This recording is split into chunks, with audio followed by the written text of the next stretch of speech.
Live. Alrighty. So, what's going on, everybody? Welcome to the Uprise podcast. This is our first live podcast. It's nice to actually finally go live with this because we wanted to go live with this whole thing the whole entire time, but we had to pre-record a few episodes. So, leave us your comments and stuff in the comment section, but we're still going to do this like a normal podcast. Just after every segment, we're going to get into your comments, maybe answer a couple of your questions on that segment, and then we'll move on. Earlier today, I posted. Is it still lagging? I need to turn this down. Anyway, earlier today, I posted a prompt in the community tab where you guys can leave me your questions for Monday Mailbag, because right after we're done filming this podcast, I'm actually going to film Monday Mailbag and hopefully have that out later tonight. I want to get back to doing those on Monday. So I didn't really have questions last week, so go to the community tab and leave your questions, and I'll try and get to them. Now, hopefully this recording's smooth for you guys. I'm making sure everything's good on our end. What's up, Darren Crivet? What's up, Tommy Thompson? Den Third? Happy to have you guys in here. So today we're going to be talking about coaches' challenges, which is a whole new thing where coaches can challenge a foul call. They call a timeout, and then they wave their finger. You might have seen Terry Stotts do it once. I can't remember if he won the one against the Suns or not. I know he did challenge a call. I believe he won that call, didn't he? He won one the last game. The first game, I think they lost it. Yeah, so we'll get into that. Eric has some coaches that might be on the hot seat, and we're going to talk about all the preseason overreaction. But before we get into this podcast, make sure to go follow me on Twitter at ToryJonesYT, Eric's at HoopsJock, and then the channel's at Blazers Uprise. Make sure you go follow with us, engage with us. We enjoy that. Eric right now is at his place of work, at his business. Why don't you talk a little bit about like what you do? I own a store over in Aloha called the Party Spot, and yeah, here at work today, so. Trying to live stream from there. We'll see how it works. I got my usual blanket in the background though. Yeah, it looks like a solid setup there. So yeah, if you guys ever need party stuff, check out the Party Spot. Look at that advertising I got for you, bro. I'm plugging you. So he's gonna be doing these live streams from there almost every time. His work phone might go off, but he has his mic ready to be muted because that's loud. I heard it go off once, and it was pretty loud. So hopefully everything's good. But if that happens, he might have to bow out or mute it or whatever. I don't know. Do whatever he has to do. So, what's up, Coffin? Then the third, Darren Crivet. All right, guys, we're gonna jump into our first topic, which is all the preseason overreaction that I've seen the past couple of days. Now, I ended up getting a little bit frustrated at Phoenix Suns game because our defense was absolutely awful, and we'll talk a little bit about that as well. Our defense was terrible, and our defense was, in my opinion, kind of pathetic, actually, how bad it was, and I ended up tweeting that out. Somebody was like, oh, you're overreacting, but I didn't feel like I was overreacting, quite like I've seen some Blazer fans overreacting, saying that Whiteside's not going to be a good fit, and this is what they were talking about with Whiteside in Miami, and all these overreactions. Maybe Collins should be the starting center. I've seen like a lot of like people that are saying that they can tell what the team is going to be after 3 preseason games, that the smoke has cleared, everything's obvious now, and like all our struggles are obvious now, and it's been 3 preseason games. 2 of which are against NBA teams. One of which I don't even count because it was against an Israeli team. What was it? Maccabi Haifa, I believe they're called.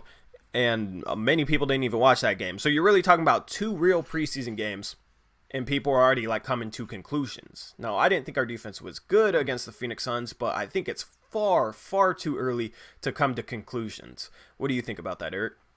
We're not going to make the playoffs. The season's over. Yep. Just burn it, trade everyone, right? Yeah, man. Yeah, preseason trades, man, happen all the time. Like, they're reasonable, right? Yeah. Preseason's the time where you want to show. Like, I'm actually kind of happy they got burnt by the Suns the other night, because it's a lot better to have that happen now than in a regular season game, and then you have film for Stotts to go through and show them, hey, this is not how we want to defend this situation. This is not how we want to, like, give them like what 40 open threes or however many It they was took. bad. Um, so like he can now show them specific examples of what he wants them to do in certain situations and what this is exactly what I don't want you to do.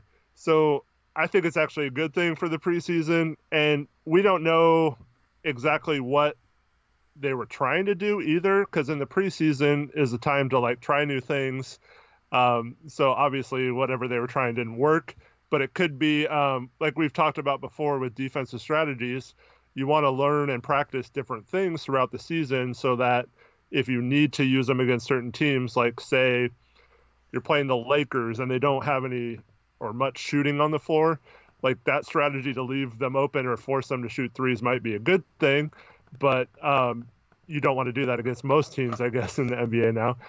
But I just think it's like we don't know if he was telling them to play certain coverages and just to see how it would work or what was going on. But yeah, it was pretty brutal though. I mean, I've been on Stotts' case for not experimenting enough, so I'm kind of glad that he is trying different things this preseason. I've seen them try and hedge multiple times. I've seen them guard pick and rolls a little bit differently. I've seen them trap pick and rolls a little bit. So it's a good thing to see them trying different stuff, and that'll be a product of experimenting. Is they're not going to be set in their backside rotations, their defensive rotations. So they're late rotating out to shooters, so these shooters are getting wide open threes. Saying that our defense isn't going to be good because of it is a huge overreaction, because they're playing certain coverages that they might not even play during the regular season. I want them to get good at playing them. There's just a learning curve to different schemes if players aren't used to running them. Yeah. And the thing is, it's like nothing else was bad against the Suns. We dropped 114 points. And our interior defense, I thought, was fine. We didn't really let them consistently get to the rim. The only big problem in that game was we let them shoot 45 threes and make 24 of them. We let them shoot over 50% from three. We let them get close to like an NBA record for three-pointers made in a game. Phoenix set their own record for three-pointers made in any game, preseason, regular season, postseason. So that was the main problem. But other than that, I thought everything else was fine. So if we guard the three-point line, we're going to be fine. One important thing, too, I keep seeing people say, oh, this is what happens when you lose Aminu and Harkless. That's going to be devastating to our defense. Well, Hood didn't even play, who was the main guy covering for those guys. So, if you take those two guys away and then don't even play the guy who's supposed to start to cover for one of those guys, at least Harkless, and Collins didn't start either. They started Tolliver at the 4, which was kind of dumb. But anyway, like that wasn't even our real starting lineup or a real defense or anything like that either. And other than that, CJ and Dame and Whiteside both had a ton of turnovers, and Dame and CJ aren't the type that turn the ball over that much anyway. So I think it was just an aberration for that game. Yeah. I mean, I don't remember Collins getting burnt. Hood didn't play. Those are the two guys replacing Aminu and Harkless.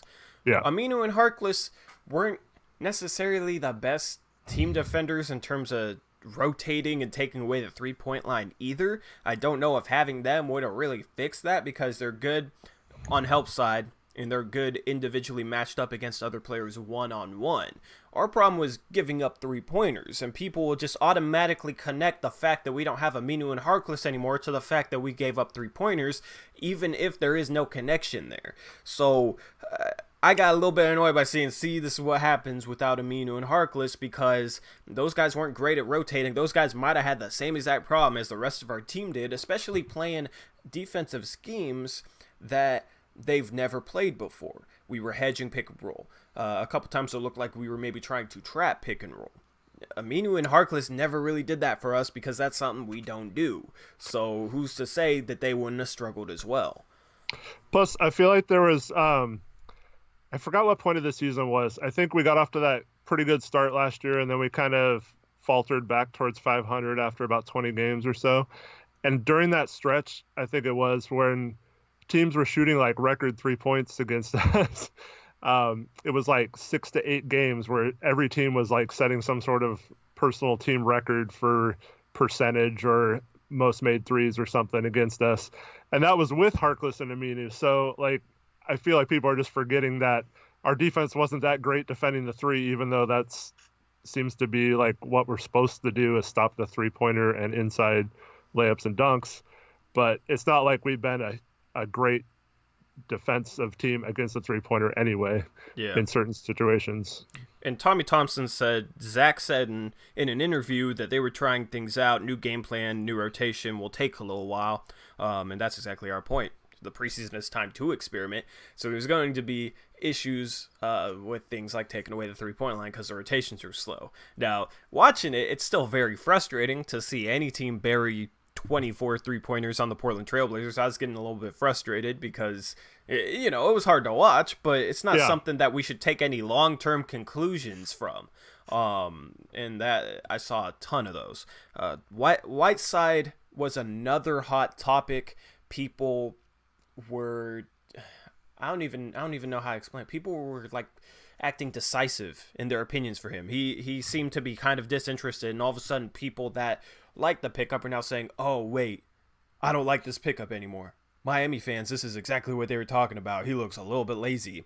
When he's playing in the preseason without having experience playing with the starters even in practice all that much because he's been hurt for a little bit, and the dude is going to take some time to integrate him into the offense. Our center has a lot of responsibility in our offense, and it's a certain type of responsibility that Whiteside has never been given before. So he has to get used to having that responsibility, and he has to get comfortable within our offense, and I just don't think he's there yet. And then our defense was such a mess that I don't think he was comfortable with our defense either, because we were trying out different stuff and people weren't rotating right, and it was just a whole mess on that end as well. But I saw people saying, oh, Whiteside, I think that's going to be a mistake. He's not a good fit, blah, blah, blah, like stuff like that. So that was another overreaction I saw. And I think we got a little spoiled with the Nurk fever when he first came over. It's 20 games of just dominance, and everyone now thinks that that's just what happens when we bring in a good center. Yeah. And that's just not realistic to expect that. And two, it's the preseason. It's not...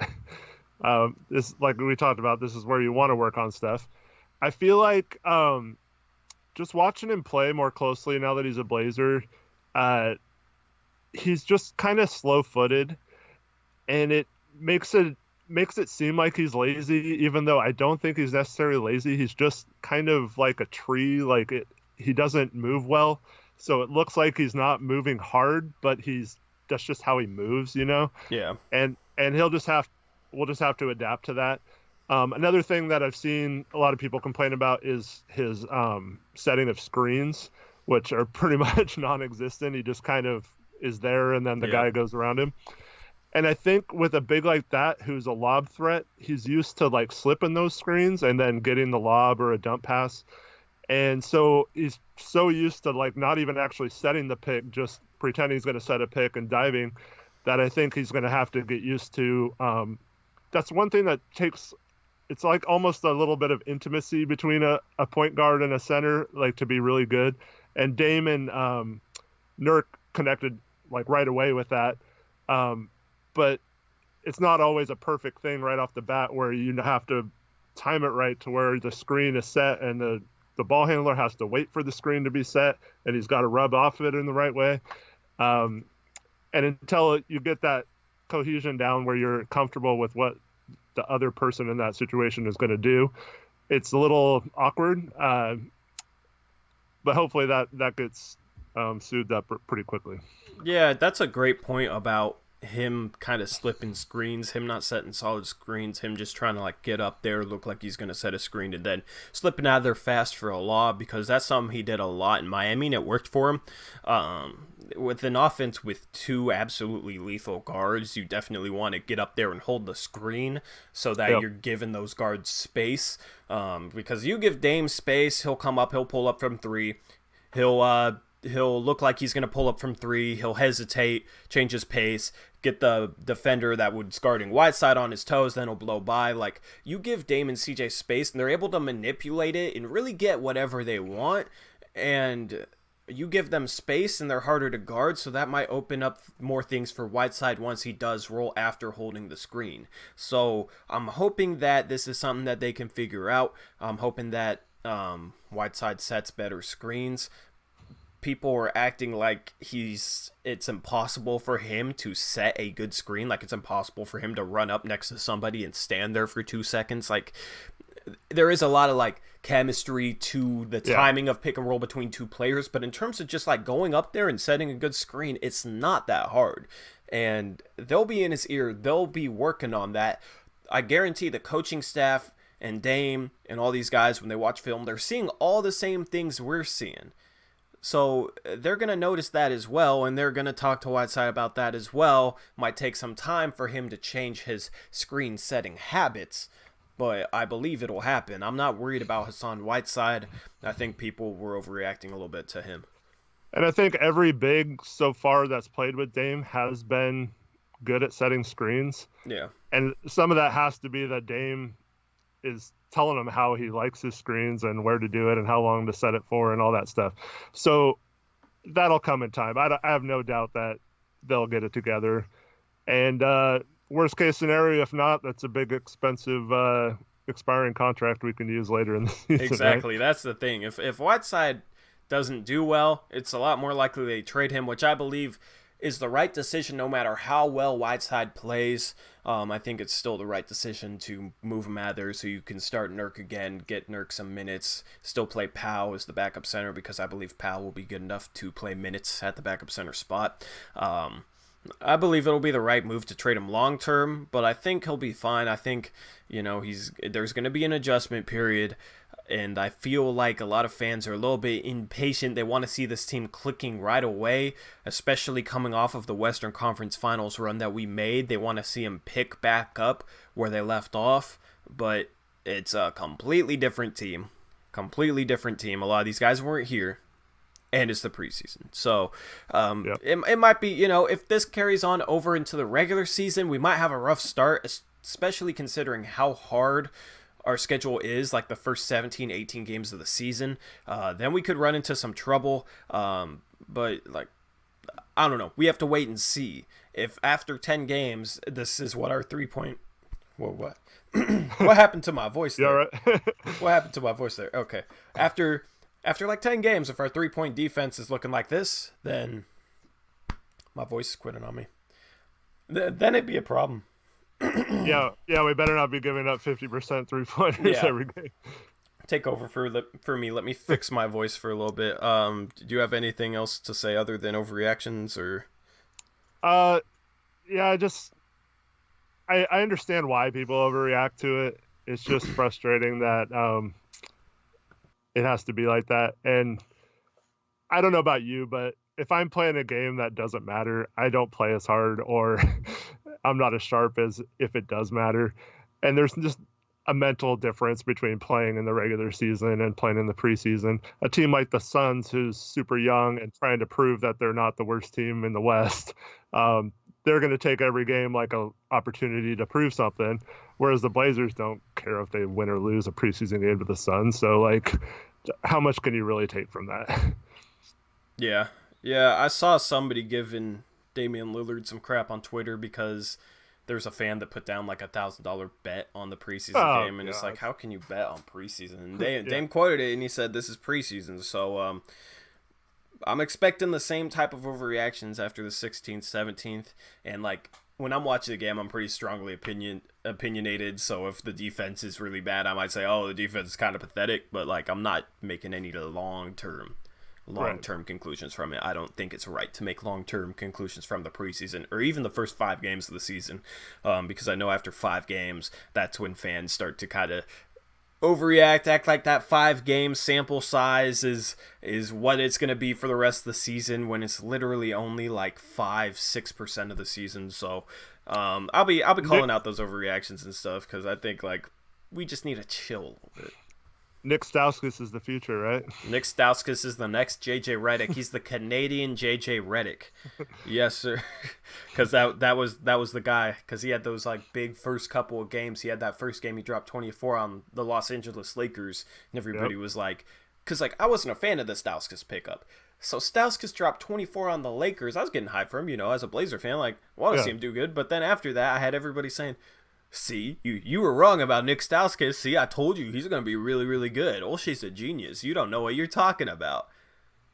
What did he do the rest of the season? It was one game. So I already had people say, see, Hazonia's going to be great after 6 minutes of preseason. Like, all that overreaction stuff. I'm just like, can we just relax and see what happens? So anyway, moving on to our next topic. What do you want to talk about next? Because I know we had a couple different things. Let's do the coaches challenge thing. Okay. So this year they instituted a thing where coaches can challenge one play. It's got to either be a foul called on your team, it can be an out of bounds or a goaltending against your team. But you only get one a game. If you win it, you don't get like your challenge back or anything like the NFL. So in my opinion, I'm already sensing that I'm going to get super frustrated and mad at Stotts for using it in dumb situations, like with 12 minutes left in the first quarter, and like first play of the game or something, and then something bad will happen like 3 minutes left in the fourth quarter, and we won't have our challenge, and I'm going to be so mad. But hopefully it doesn't happen that way. But like he challenged one in the first half of the last game where it was like a foul on Dame, but then there was a block charge call. Are you right talking after about that. was the Suns game or the Nuggets game? The Suns game? Suns game. So there was one where they called it like a pushing foul or a reach-in foul on Dame, but then there was like a charge on Tolliver, but they called it a block on Tolliver. So he reviewed it, and I'm just thinking like that's stupid because they didn't even call the foul on Tolliver; they called it on Dame. So like they're not going to reverse that because I'm used to the NFL where they like haven't reversed a single pass interference one. Yeah. So they actually did reverse it. They said that Dame didn't really foul him and that it was a charge. So it ended up being good, but it was still the first half. So did it really matter that much? But yeah, it's going to take some time to get the kinks out and wonder. But I'd rather like save it and not have to use it than to use it in a dumb situation, I think. Yeah, I mean it's interesting. I like how they made it where it's like, you call a timeout and then you challenge. It's not taking up any extra time since it's basically like a team timeout regardless. And then instead of just standing in the middle of the court, like looking around the crowd, the refs actually go over and review a play. So I really like how they implemented it. It's going to be very interesting to see how coaches use it. It was the same thing with NFL and the pass interference calls. When do you challenge? What exactly, like, what is too borderline to challenge, and what do you feel confident enough about to challenge? So there's a strategy to using that since you only get one. I'm not sure if in the last 2 minutes, I don't think they'll review foul calls either. So I think you can challenge in the last 2 minutes as well. Yeah, so you could the rules from the last couple of years are still going to apply. So like the out of bounds and stuff, they'll still look at themselves. So you don't have to use your challenge for that. But fouls and well, I guess the goaltending was reviewable too. Yeah, I wonder if like how that one play a couple years ago where Markieff Morris stepped on the out of bounds line and then he hit a 3 to win it at the buzzer in overtime or something. I wish like stuff like that was reviewable. See, like anything questionable like that, they should like the NFL reviews all scoring plays. If a runner steps out of bounds at the 20-yard line and scores, they're gonna overturn that because he stepped out of bounds at the 20-yard line. The NBA, if there's like a questionable call like that down the stretch, should be able to go over and look at a monitor. Like if it's like a scoring play like that, like a big scoring play that could decide a game. The guy obviously stepped out of bounds. There's another play where like Giannis hit a game winner a couple years ago against OKC, and he stepped out of bounds on the baseline as well. That should be a little bit like the NFL where it's game-winning bucket. The team's gonna call a timeout after that, but they should go and look at the monitor because the other team calls a timeout. Like, you know what I mean? Like, they should be able to go look at the monitor for a scoring play like that. But in terms of saving it to, like, for me, it's like if there's, like, a questionable call in the first quarter, then I'm kind of hesitant to use that because you kind of want to save it till like the fourth quarter, till crunch time. And then if there's like a game deciding play, then you make sure they get it right, then you use it. Unless it's just like completely obvious call that you know you'll win in the first Right. quarter, I don't think you should use it. So I think to what you were talking about, I think you could run into some problems if you're Terry Stotts if you start using that challenge in the first or second quarter on some questionable calls that you're not, certain weren't fouls. And a lot of players think that they don't foul when they obviously foul guys. Like we see it, guys will deck a guy, floor a guy, and they'll complain about the foul call against them. But it's an obvious foul call, so I'm not gonna be like trusting my players if I'm a head coach. I'm not going to trust them to say, "Oh, I didn't foul him," because I don't think players think they ever foul. Well, that happened in the Suns game. So Bazemore got called for a foul, and Stotts said, or he went to Stotts and said, "I didn't foul him." And Stotts was like, "Can I trust you?" And he's like, "Yeah." And then so wasn't that the Nuggets game? Because wasn't the Suns game the charge against Tolliver? Yeah, so the Suns game, and so then it just ended up being a foul, and he clearly fouled him. Yeah. And Stotts was like, "Well, I'm not going to trust you anymore." But like 90% of the NBA, I'd say, thinks they never foul anyone. So yeah, so it'll be interesting to see how it's used. I'll like. I'm on Twitter. I like to tweet during games. That's why you guys should follow me. By the way, I said in the intro at TorJonesYT. He's at HoopsJock. But I'm going to try and remember that when Terry Stotts challenges plays this season, I'm going to tweet out what I think the verdict will be. Like I'll tweet out before they come up with the verdict. I'll tweet out, okay, that's a bad challenge or that's a good challenge, and we'll see like how right I am. One more thing for you to get mad at Stotts about, right? Oh, I don't see like those type of things though. It's kind of just, I don't know. It's a lot harder to get mad at those things because it's just like one time a game, just a shot in the dark. Like there is a strategy to them, but these coaches have to figure that out as well because they've never had to challenge plays before. This is the NBA. It's not the NFL. It's not. You can't even challenge plays in college football. So it's not the NFL. It's not like where you're throwing a red flag out on the court. I wish they could do it like that because that'd be kind of cool. Take that from the NFL. The twirling of the field, the twirling of the finger just doesn't have the same kind of effect as like just grabbing a flag and just like chucking it on the court. Yeah, for sure. Like if I was a coach, man, I'd shoot that flag, try and get it to land right in front of the ref, like have some fun with it. But yeah, so we'll see how how the challenges are being used. I'll try and remember to talk about any challenges that happen in our Uprise post game shows, so that we can kind of evaluate that because it's easy to forget. Like 2 minutes after, for me at least, right. I feel like 2 minutes after you're not going to really remember that. So I'll try and like tweet out what I think verdict will be, and I'll have my reactions in the post game show. So anyway, moving on to the next segment, you wanted to talk about coaches on the hot seat. Now you've said you've done a lot of research on potential coaches that are on the hot seat, so I'm curious to see what candidates you have that could get fired at some point this season.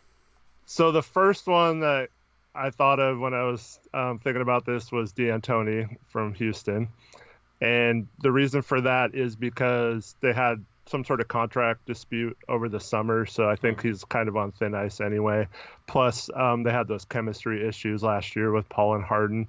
But now that they got Westbrook, that's a tough coaching job, in my opinion. But it also means that like their owner and front office is not going to stand for them not having home court advantage this year, I don't think. So I'm pretty sure the expectations are really high, even though most people from the outside can see that might not be the greatest fit. But I just think he's going to have a lot of pressure on him to be one of those top 4 seeds this year. Yeah, I could see that. I don't know, man. Like That isn't a guy I was expecting you to come up with, so I'm kind of like, I don't even know what to say on it. Yeah, for a contending team, that's probably the number one target, since usually coaches on contending teams aren't really on the hot seat. But yeah, it could blow up there in Houston. Westbrook and Harden, we'll see how they fit together. We'll see if Westbrook takes the ball out of Harden's hands, which is what I'm hoping for, because Westbrook is less effective than James Harden. So if the ball's in Westbrook's hands more and Harden's hands less, that's a downgrade for Houston, even though Westbrook is a good player, so to say. But I also think it's a downgrade if you have Westbrook off the ball, too, because he's not a spot-up shooter either, so he's not going to knock down threes that Harden's kicking out to him. Yeah. Exactly. So I mean, there could be some chemistry issues, that contract dispute. We'll see what happens there. It's probably not hard to get a coach that does what D'Antoni does and just isolates James Harden at the top almost every possession. D'Antoni isn't a good defensive coach, so I feel like it wouldn't be hard to replicate what he does. So maybe that would be a candidate. One of the guys I had in mind was Scott Brooks from Washington. Now, Washington, I feel like their front office is kind of delusional in a way. I feel like they think their team's going to be better than it actually is. They're refusing to trade Bradley Beal. They're bringing in Isaiah Thomas, who's hurt for the first month or so of the season, but then he'll come back. And I feel like Washington's front office thinks that it can make a push for the playoffs, and I don't think their roster is anywhere near close enough.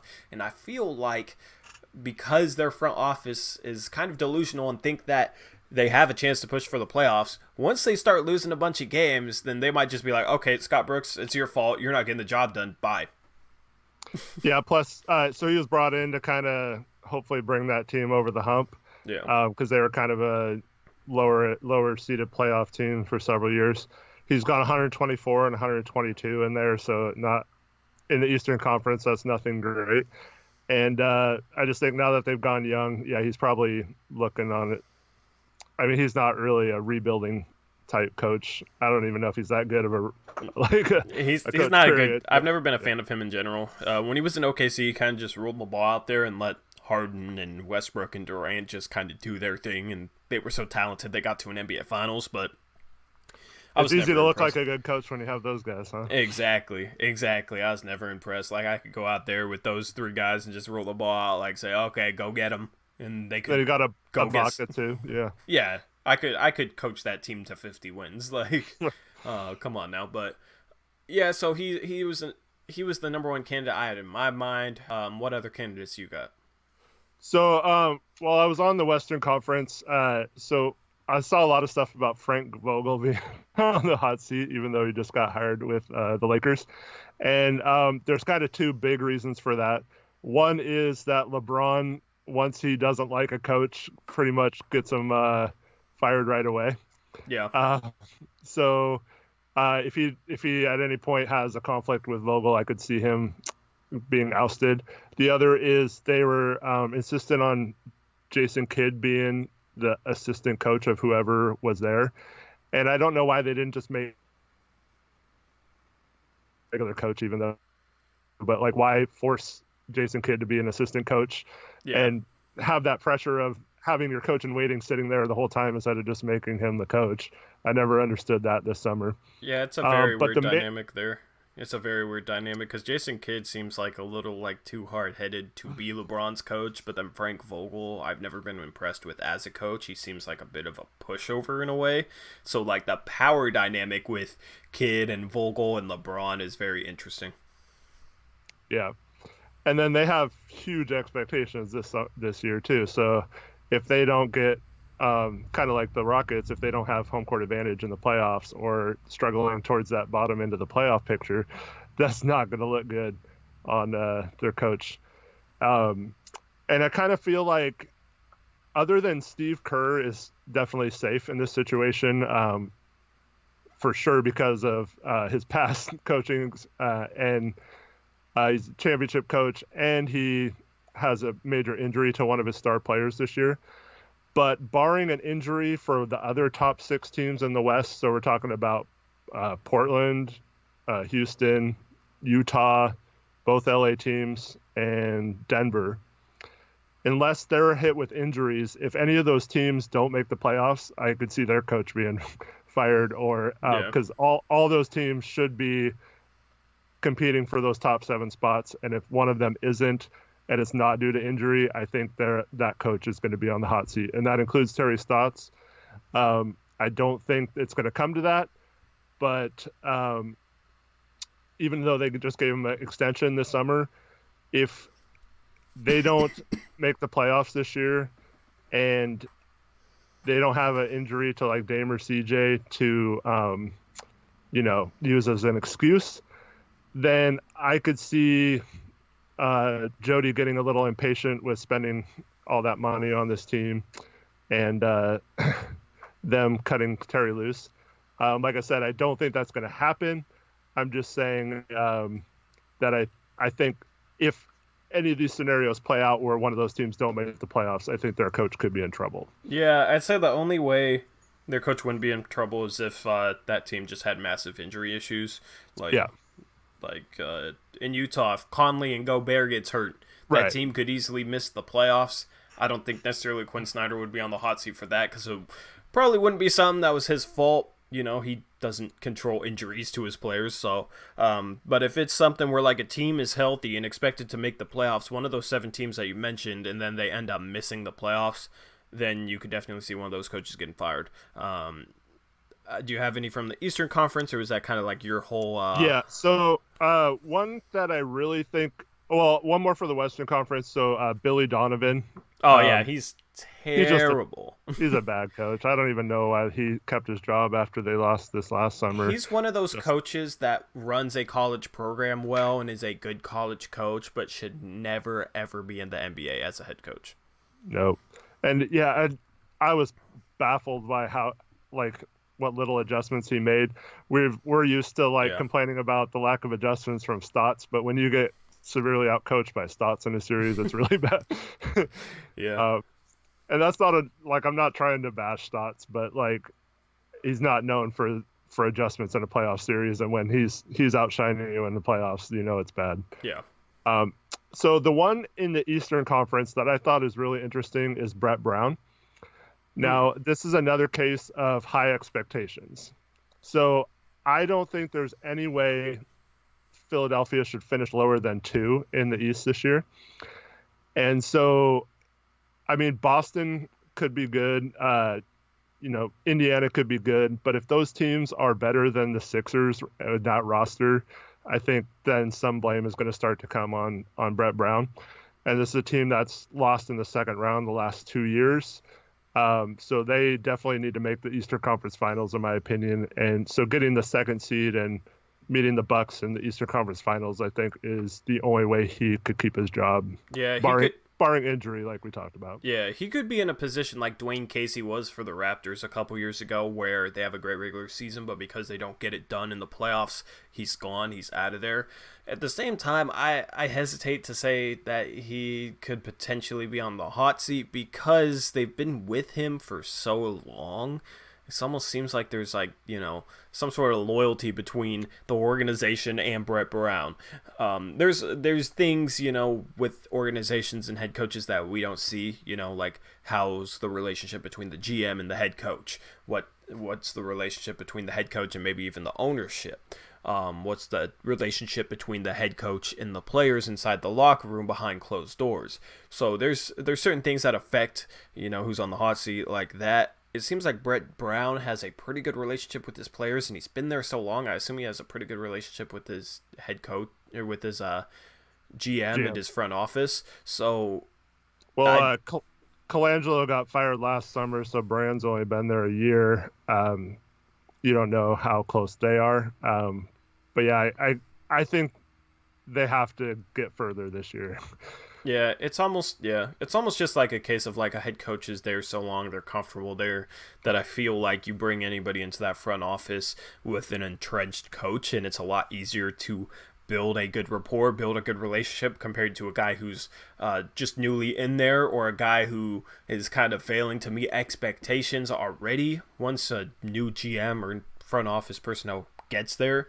I don't know. I feel like he has a good relationship with, just like that whole organization. But that's definitely like a guy. I like that you have some bold picks on here, D'Antoni, Brett Brown. I like that you have like some guys that definitely makes you think about like, okay, that's a contending team that might end up firing their head coach, because it's possible. We've seen it. We've seen it before. So, Well, a lot of the bad teams have newer coaches too, so it's hard to Yeah, like necessarily blame them for being bad. Or like Cleveland just hired Beeline from Michigan. Um, I like that hire. yeah, I forgot who Charlotte's coach is, but it was new last year. Um, I'm drawing a blank there. Borrego. Yeah, so I feel like those guys, if they get fired, weren't given a fair shot. And I thought about throwing Phoenix's coach on there just because they they never seem to keep their coach. But Monty Williams is a good guy and a good coach, so I hope he sticks around. Um, but yeah, they fired. God, I'm blanking on his name too. They hired that guy for 1 year. Um, I think it was from the Spurs, but he was like an international guy. You're not thinking of Messina, right? Because he never got a head coach job. No, Trying to no. think of who else you're talking about. They fired someone after one season last year. What team is this again? Because I'm blanking. The the Suns. The Suns. Kokoskov. Yeah. Igor Kokoskov. Yeah. Which I think is a terrible thing to do. Why hire a coach if you're gonna fire him after 1 year? I mean, maybe the relationships aren't good, whatever. But like, that's something that you should vet enough to be able to have a pretty good idea of how the dude is going to fit into the culture. Yeah. I never understood. Like, I feel like your interview process your interview process for candidates failed if you end up hiring a head coach and then firing him after 1 year. So that was such a Phoenix Suns thing to do. Bring in some international coach, have him only there for a year, only give him a year with a horrible roster, and then fire him. Yeah. So, what was he supposed to do? Exactly. Exactly. So it's kind of interesting. But any other candidates you got? No, I think most of the rest of the coaches are pretty safe. Like even if Milwaukee struggles, Budenholzer is a great coach, so Yeah. I don't fire him. Like I feel like it's a pretty safe year for head coaches in the NBA. I feel like other years we'd be able to come up with more prospects that could be on the hot seat. I feel like it's a pretty safe year for head coaches though. yep, for sure. So did we have anything else planned as like a final topic to cover? If not, we can just talk with chat. I'm down to just talk with chat if you want to. Sure. All right, so send me, a couple of your questions. If you guys are watching live in here, send me a couple of questions. I will be doing like a Monday mailbag, but it probably won't be that long. I will be recording this after that. The deal with China, honestly, like, China's definitely a thing we could talk about, but I don't. I'm gonna sound like Steve Kerr here, but I don't feel 100% comfortable talking about a situation that I'm not 100% sure of politically. You know what I mean? Like I don't really pay a whole lot of attention to politics.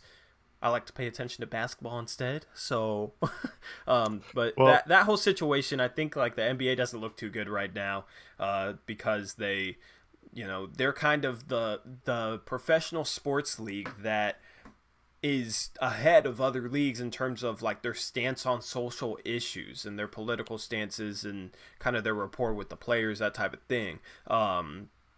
So I feel like it's a bad look for them to be completely shut up by China, completely silenced, and then for them to literally have like nothing to say about how China is like conducting their relationship with the NBA, where one GM tweets out one thing about free Hong Kong, and then all of a sudden, like NBA and China or like that's done, right? Like I don't yep. see them going back there. Like that was one of the most awkward situations to watch, having NBA players over in China. China had already announced like they're not showing any more NBA broadcasts apparently. I might be wrong on that. See, that's why I'm like not 100% comfortable talking about this, because some of the facts I might have heard might not be 100% true. So correct me in the live chat if I'm wrong. But having NBA players over there who aren't allowed to talk. And I don't know, man. It was just a really weird situation. I don't think the NBA looks too good right now. I don't know. What do you think about that? It's always a slippery slope because what happens when GM comes out in support of Trump or something and he gets a bunch of backlash, and are you supposed to let him have freedom of speech, or are you supposed to Yeah. like say what, like I don't know. It's just I don't like to get political either. So I mean, that's the thing, though. It's like we have the privilege of freedom of speech, so like I feel like somebody might get backlash for their opinions on American things, but they're allowed to say what they want, and I don't think anybody's going to be saying, "Oh, that person should be silenced." Meanwhile, you say right. something about China, and all of a sudden, NBA's relationship with China just completely evaporates. Hmm. Like it evaporated. Yeah, it looks to me like the NBA at first was like, "Oh crap, we don't want to lose all this money. Let's not do the right thing here and just say that his opinions didn't weren't our opinions." Yeah. But like you said, they've in the past they've been ahead of social issues. So it's weird. Like a couple years ago, they took the All Star game out of Charlotte because of their bathroom laws and stuff like that. But then when it comes to this, you all of a sudden are saying you're not going to get into it. Like Yeah, it that, seems like you said, like the money it's a aspect. It seems a little bit like they're putting, a little bit of extra money for a business that already makes a ton of money. They're putting that ahead of human rights issues, and I don't know. That's why they seem bad. I wish I could speak more confidently, more surely of this whole situation, but just from somebody with my perspective who doesn't know a whole lot about it, it just seems like the NBA looks really, really bad. And what I've heard from people on like talk radio shows across the nation is the NBA looks really, really bad. yeah, and well, nothing you and I are going to say is going to matter in this Yeah, situation. But for the NBA, they actually have the power globally to possibly do something against it, you know? yeah, Uh, so it's kind of interesting if you should get involved and, help the citizens out become free if that's what they want. Um, is that necessarily the NBA's place to do that? No, but could they possibly affect, human conditions in another country if they have that effect? Is that their responsibility to do that? I don't know. But yeah, they look kind of bad with their wishy-washy stance on it, and they're seeming to only care about the money at first and then backtrack on that. yeah, Um, but yeah, I just don't know. I don't know what to do about it. I feel kind of hypocritical because I I can pretty much guarantee every person in the U.S. has some sort of clothing or item that was made in China or does something that is only there because of China. And so I feel like if we say, "Oh, we're not going to play basketball," or like, who cares if they don't support the NBA, that's the right stance to do. Well, are you going to do that with every business that does business with China? Um, so yeah, it's like really hard to know what the right thing to do is in that situation. yeah. It's kind of an unprecedented situation. Not even kind of. It's definitely is an unprecedented situation because the NFL doesn't really have much of a relationship with any outside country. Mm. Major League Baseball, I don't pay enough attention to Major League Baseball, but it seems like the NBA is the top league in terms of trying to do stuff internationally. They have the annual Africa game.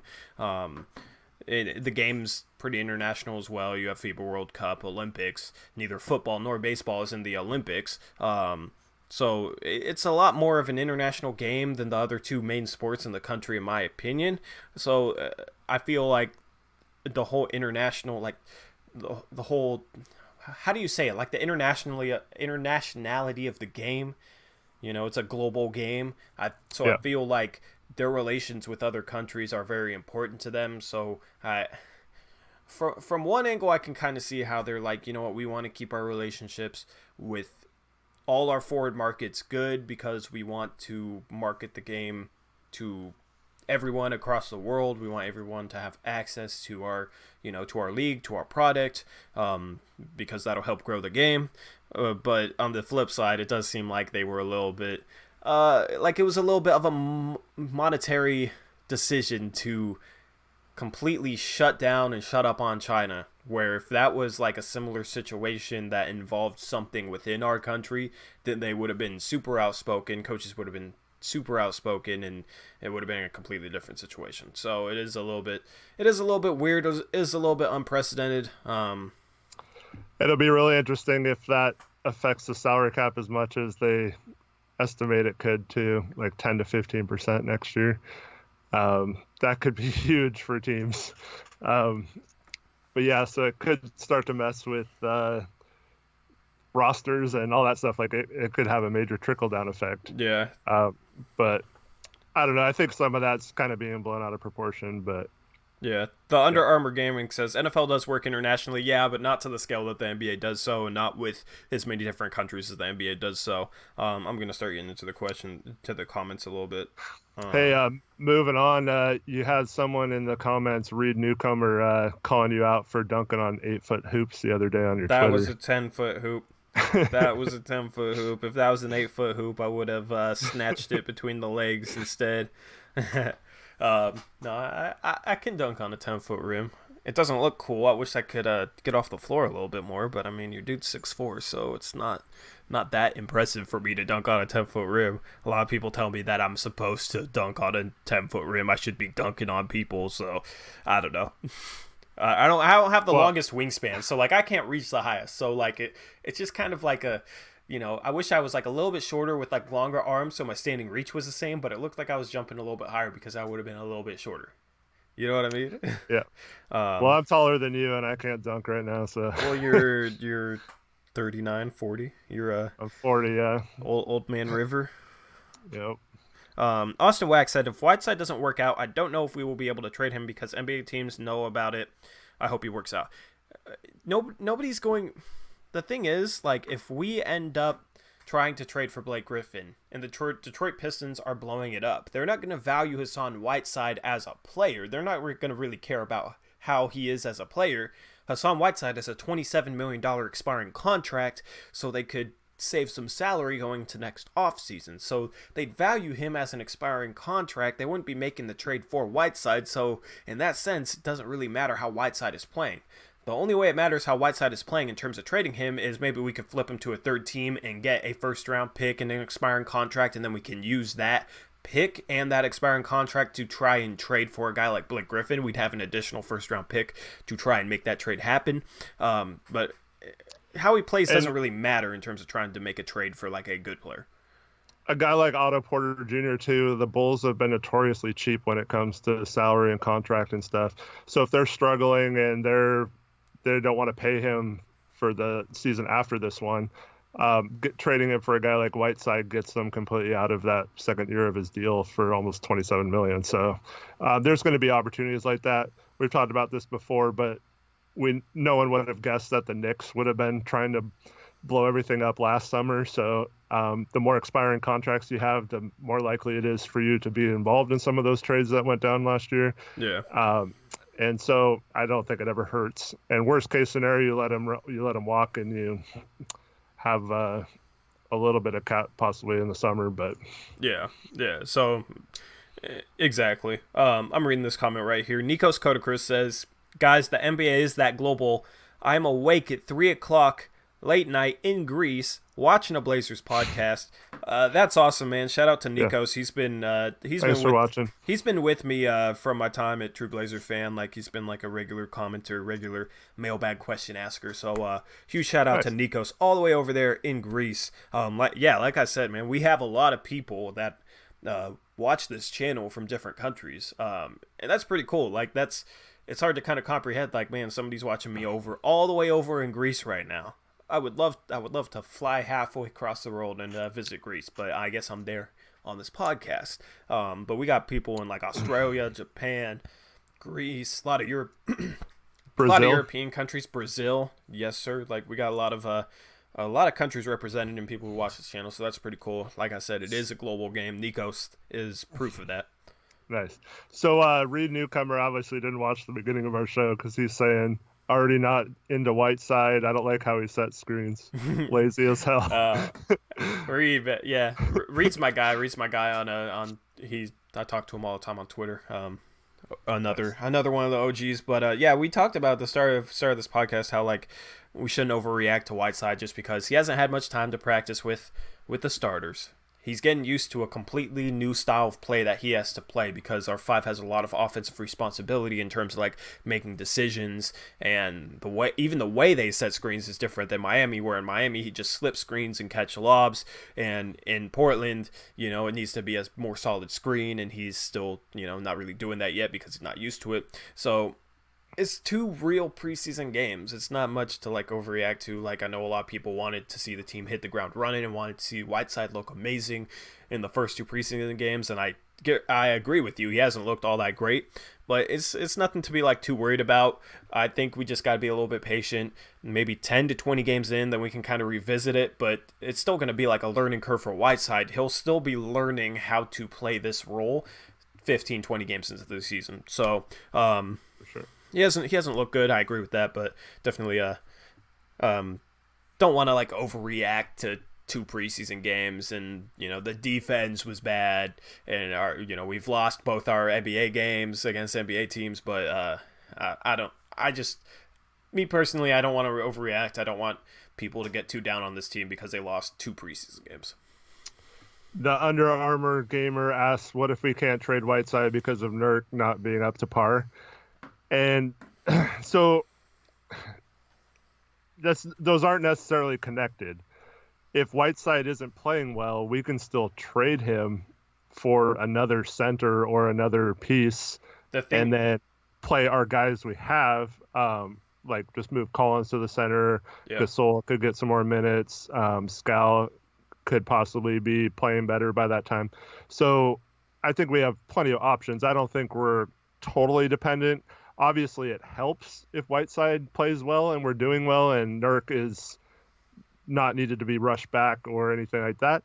But I don't think it's a situation where we have to keep Whiteside even if he's terrible if Nurk's not back. Yeah. So, like, Nurk I expect to be back in January. I said this on my post-game live stream. People were saying February. I expect January. I think they just set, like, the safest timeline possible. But yeah, I agree with that. Like you said, we have center options to replace Whiteside if Nurkic still isn't back. Collins, Gasol, Labissiere. So I think that, and the thing is, that move will be right in the long term. Like, I expect Nurkic to be back by the playoffs. So even if it causes us some trouble in the short term, we trade Whiteside and don't really have Nurk back yet, or Nurk's not playing that well, and it might hurt us then. I think it would help us by the time playoffs roll around, which is when we need to be our best version of ourselves. So if it's the right move for the postseason, especially considering how easy our schedule is after the All-Star break, where we should still be winning games regardless of our center situation, then I think it's the right move to make regardless. Agreed. I was just going to look up, trying to think of a team that has like maybe a mid-level expiring contract type player, a center, that would be a good swap for just to give us some depth at center, but also maybe like a cheap wing too.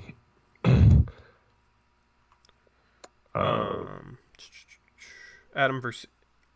you can look at that. I'm gonna answer a couple other questions while you look at that. Okay. Any updates on the fantasy basketball league? I'll try and set that up tonight. I've just been busy. So Eric, I'm planning on setting up like a fantasy basketball league for the channel. I was watching your post game show, man. Okay, yeah. You were commenting in there, yeah. But just like get like you and like some of the other creators, I know that the Trailcasters was talking about doing a league, so I gotta like talk with them, figure out like how we're setting this up. But I want to like have like the people who are a part of Blazers Uprise with some members. It would probably be like a pretty big league, like maybe a 20-team league. But I feel like with basketball, that's a lot easier and a lot more fun to do than football, because you still have you still have good options. You just trim down like the starting lineup a little bit. So I don't. You can help me set that up. I'll tweet that out once I set it up. I've just been busy with stuff. I gotta film the mailbag and then I gotta go edit it. So just a tweet at me and remind me. Who are you hoping gets the 15th spot? Has your choice changed since the preseason games have taken place? I want Moses Brown on at least a 2-way contract, and that's about it. All the other guys I'm not intrigued in. I don't think deserve the 15th spot. Yeah, 2-way contract for Moses Brown, hopefully, and then if one of those between him and Horde prove that they're worthy of uh, the 15th spot during the season after the G League season's over, or they used up all their time in the NBA, then you can just sign them to an outright deal like we did with Wade Baldwin a couple years ago. If not, I like keeping that spot open just in case there's an injury or something where we need a depth at a certain position, where if you fill that position with a set guy, it's kind of harder to move things around and cover that loss, like if we need a backup point guard or something like that, you know? Yeah. WTF Maine said Portland hasn't had a dominant small forward since Gerald Wallace. I agree with that. It would be nice to kind of get a guy like prime Gerald Wallace. He kind of fell off once he was playing for us, but the guy we got when we traded for him, I want a guy like that, just that's able to like create more off the dribble, be a little bit more creative with the ball in his hands, be a little bit better of a shooter. Thunder Armor Gamer, can I join fantasy? Yeah, just stay tuned with my Twitter. I'll tweet that out. Reed Newcomber says, also, what value does Gasol have if he isn't even playing? Veteran presence overrated. What value does Dame have if he isn't even playing outside of being a locker room presence, just like Gasol is? You know what I mean? Like, and why isn't Gasol not going to play? Like, he's recovering from that injury, but they're just being safe on him. He doesn't need to rush back and play preseason basketball, really. Like, he's such a smart player. I feel like he's really just able to fit in wherever he goes. He doesn't need the same time to acclimate himself to a new situation like some other guys. And they'll use him like they used Nurkic, which is the right role for Gasol because he's a good passer. Like, I don't understand that comment. I'd rather have Horde than a veteran presence. But Gasol's going to play. We can have both. Yeah, we already have Horde. We already have Gasol. Gasol's going to end up playing. But even then, like, his veteran presence is going to be very, very helpful throughout the season. We haven't had a big man coach since Kim Hughes got fired for leaking that information about LaMarcus Aldridge in the summer of 2015. So, and it's nice to have, like, a guy that can kind of act as that big man coach, but also play.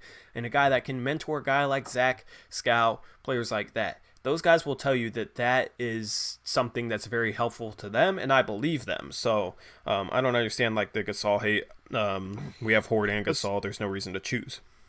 That's one thing about Dame that's great is he never is threatened by anyone. He always wants his teammates to do the best possible they can be. And he's like, I get the opposite feeling from a guy like Westbrook. Like, he wouldn't want some rookie to come in and be good because that takes away some of his limelight, you know? Whereas Dame, like, he wants Simons to be good because that helps his team out, you know?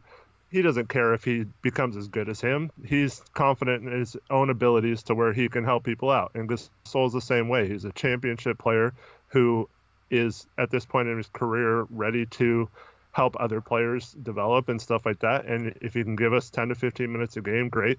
If not, I think he's someone Dame can talk to in the locker room. Like, how valuable would that have been last season to have a guy who had won a championship and, you know, we get blown out in the first game of the Western Conference Finals, and you can go pick his brain and find out what you're doing wrong, find out what Kobe did to combat some of the issues when he was getting double teamed, stuff like that. Like, the guy's been around, like, international game, you know, NBA game. Like, he knows his stuff. Like, he's going to be great to have around. Yeah, I 100% agree.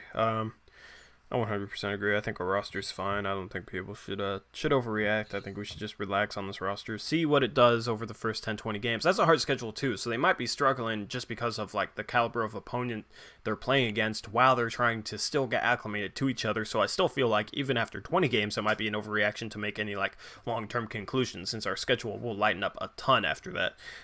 So just gotta wait and see. Nikos Carter says, any news about Nurkic's rehab? Not that I've seen. No updates for that. What were you going to say, Eric? They said they were going to be vague about Nurk except for like certain milestones. So until he reaches the next milestone. Going back to what I was researching. So I just picked a team like the Grizzlies who have Miles Plumlee on their team. Now, I'm not saying Miles Plumlee is good or whatever, but he helps kind of fill a salary and a center position, like as a backup center. And then you throw in, this isn't going to completely work salary-wise, but, you know, you throw in a Jay Crowder with a Miles Plumlee for Whiteside, and you start have the parameters of a deal where you could get, and this is talking about what we were talking about earlier, if Whiteside is just complete crap and not doing well. So you do something like that to where you get you know, a mediocre backup center, and then a wing that could help you out at a different position, and then that fills that roster spot as well. But you can make a move like that to help the team out um, now and in the future, and it doesn't really matter how Whiteside did in that situation because he's an expiring contract, so he's not going to be like a huge burden on the team we're trading it to either. Yeah.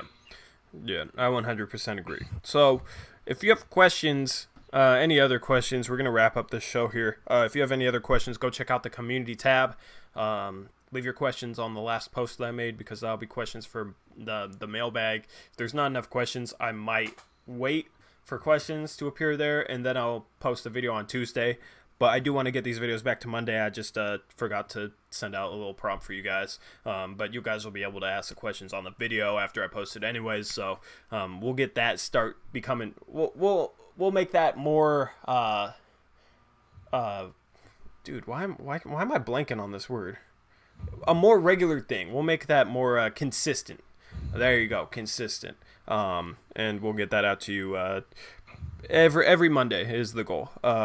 Last thing, for that fantasy basketball league, I just had this idea. I've been sitting on this idea.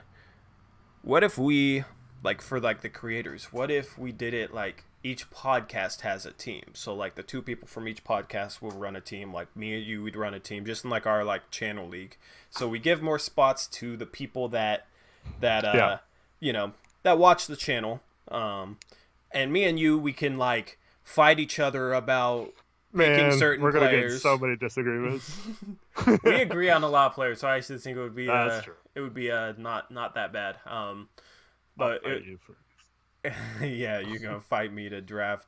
The thing is, I don't even know a guy you like that I don't like. So yeah, I know. But if true. there is, you gonna fight me for him. I already know, and then I'll just whip your ass. So. But that'll be a cool thing to do. I'll probably do that, and it'll be a little bit different from the Trailcasters League because they're doing it everybody's individual. They're setting up a league just for their friends, whatever. So we could do it. We're just each podcast runs a team. Y'all getting money in the league? No, but I will have a prize for the winner. It'll probably be something not playoff tickets or anything crazy because I don't have that type of money. If somehow I'm getting $1,000 donated a month to my Patreon all of a sudden, then maybe I'd splurge on playoff tickets for the winner of the league. But right now I'm only getting 50. So if you want to support me, go check out Patreon. I know I plug it all the time, but I'll try and get something that is good. It'll be a surprise. I'll try and get something that's good, but that I can actually accomplish for you guys. It'll probably be a combination of you'll be able to appear on a podcast, on a post-game show, and on a video or something like that without having to donate to Patreon, since right now that's only for people that donate $10 a month or more on Patreon. So I might open that up to just whoever wins the league, and then I'll maybe get some Blazers merchandise, that type of thing. So the winner will get something cool. So that's something to motivate you guys. I'll tweet out the standings or something. I don't know. I want to keep it engaging, so I'll make sure to try and keep it fun and engaging and rewarding for you guys all season long. If you have any ideas for that, then you can let me know as well. So stay tuned on my Twitter. I will tweet that out hopefully tonight. So anyway, I think that's a wrap for this podcast unless you have something to add. Real quick, Tommy Thompson says Jan Mahimi and Bertans for Whiteside. That's interesting. That actually, you know what? That actually is shooting. That actually is a good trade idea, and a target that I haven't thought about yet is Bertans. Because they're not going to win games. He's kind of a good player for a team that's trying to win games. Really, really good shooter, which would be really helpful at our power forward spot behind Collins, or maybe Collins isn't working out. Maybe you move Collins to center, bring Nurkic off the bench if he's not playing well when he comes back, and then you can start Bertans. I really like the flexibility with all that. So Bertans is a target I haven't even thought about for Whiteside, but that's definitely a possibility. And if Washington is keeping Beal and hadn't traded him by then you could see them wanting Whiteside's bird rights so they could pair him with Beal. Yeah. I mean, I don't know why they would, but the Washington's dumb. So the other stretch four. Before we sign off, the other stretch forward that I thought about the other day that we hadn't really talked about is Nemanja Bjelica. The thing is, the Kings starting center might be their weakest link in their starting lineup. That's Dwayne Dedmon. They just signed him to a long-term extension, but like I feel like he's going to be disappointing for them. At the trade deadline, they're a team that could be making a playoff push that wants a starting center. So you could look at the possibility of Bielitsa and maybe like Ariza. The thing is, Ariza signed for 2 years. He's overpaid. Like Sacramento would have to match salary, so we'd probably have to take back a bad contract. But maybe that helps us land a first-round pick as well. So like Bielitsa, Ariza, and a first-round pick for Whiteside. Or maybe they're willing to trade Dedmon, and we could kind of have him as a backup center. But like Bielitsa's like a 40% three-point shooter. Bielitsa's really underrated in my opinion. He'd be another one of those stretch fours that fits in. And then if we could get a first-round pick back as well, so we'd have 2 first-round picks heading into next offseason, then Ariza would become an expiring contract in the offseason that we could, maybe use alongside those 2 first-round picks to get like an upgrade at one of the forward spots, on top of having Bielitsa as well, then that might be another possibility. So I don't know what you think about that, Eric. I don't know if you like that whole like movement. I like Bielitsa, or however you say it. I just don't know if the Kings are going to be willing to trade him, and his contract is really good. So yeah, I don't know if they're going to be willing to move him. But I mean, like yeah, Marvin Bagley, Marvin Bagley's like they're going to be their starting 4. So, and I assume they're going to play Bagley like 30 minutes per game. He's like one of their core young pieces. Maybe Bielitsa isn't 100% happy with his role, and maybe they feel like, okay, we need a starting center. We'll trade our backup for him.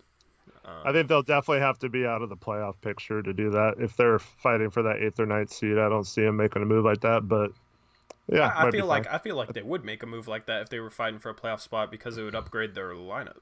Getting Whiteside in over Dedmon, I think Whiteside's a lot better. Okay, let me rephrase that. I meant more like if those guys are contributing to them being a good team. Yeah. Then they'd be a little less reluctant to do that, because they'd be fine, kind of. But if they're falling back to like 11th or 12th or something in the West, then I could see them panicking and making a move.